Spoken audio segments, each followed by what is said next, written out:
Magaalaa Finfinnee ishee durii yoo yaadnu hundeeffama magaalattii waliin iddoowwan dursanii hunda'an keessaa naannoon Barsiifataan Gadam Safar jedhamuun beekamu isa tokkodha. Maarree bakki kun mootota duraanis ta'e jiraattota magaalattiin bakka jaallatamaa kan turedha. Namoonni naannoo kana jiraatan waan qaban irraa waliif qoodanii jaalala waliif qaban waliif mul'isu. Garuu ammoo naannoo jireenyaafis mijataa hin turre.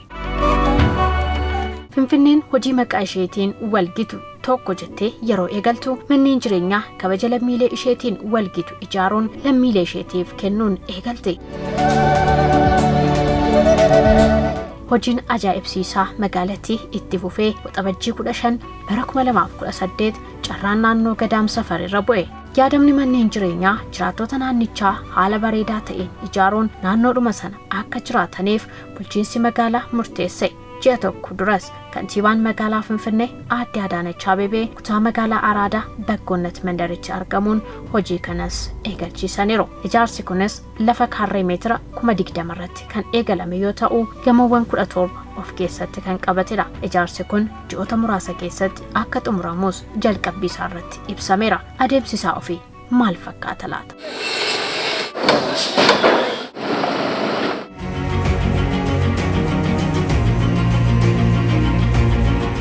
Ulaagaa dhaabbatni mootummoota gamtoomanii kaa'een biyyi tokko lafa waliigalaa qabdurraa dhibbeentaan 30 uwwisa magariisaa, dhibbeentaan 30 daandii, dhibbeentaan 40 immoo ijaarsa manneenii.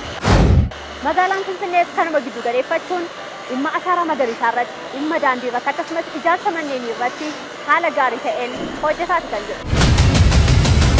Bakki amma itti argamu kutaa magaalaa Araadaa naannoo mandara Baggoonnatiidha. Bakka kana manneen moofa'aa turan mana akka malee walitti dhiphataa ta'e keessa jiraataas turan. Maarree bulchiinsi magaalaa Finfinnee rakkoo hawaasa kanaa furu bakka kanatti ijaarsa isaa erga eegalee haala ajaa'iba ta'een deemaati kan jiru, xumuramaati kan jiru.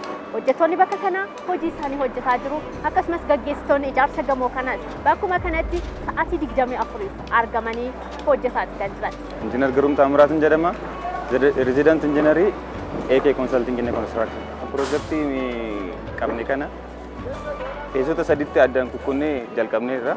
Feeziin dura Juulaay 4 kan jalqabne bulookota walitti aanan bulook tokko 2 fi 3. Feez 1 jennee warra jalqabne keessaa isaan tokkodha. Feezii lamaan warra qabne immoo bulookii 4 haga 13 warra jiran feez 2 warra qabnedha. 14 haga 17 warra jiran immoo feezii 3 jennee warra qabne keessaa isaan tokko jechuudha. Yeroo ammamiitu isiniif kenname?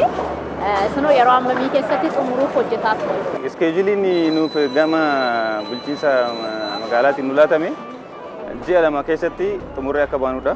Gama saniin amma kan feesii jalqabaatiin warra jalqabne kuni iskeejuulii keenyaan ni dhume innee ni yaadna. Tole, gamoon kun yeroo xumuramu faayidaa akkam akkamiitiif oolame? Gamoon kun waan baay'eedhaaf yaadamee kan itti dabalame.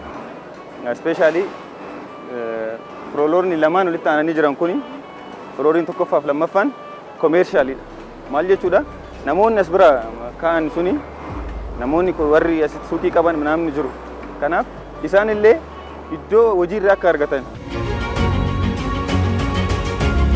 Maqaan koo Injiinar Baay'isaa jedhama. Gaheen hojii gootee piroojeektii manajeeriidha. Haalli ijaarsa naannoo kanatti deemaa jiru baay'ee namatti tola. Haala duraan ture sanii fi amma kana wal bira qaban ilaalan manneen dulloomawwan akkasa sana jijjiiramee toni inni kun immoo gaafa kana kanatti dhumu baay'ee fooyya'aadha waan ta'eef warroota as turan saniif gaafa deebi'anitti galanitti baay'ee itti gammadoo ta'an jedhee yaada. Finfinneen iddoowwan moofa'an haaromsuu keessatti hojii isheen eegalte qabatamaan mul'ataati kan jiru. Bakki kunis agarsiistuu kanaati.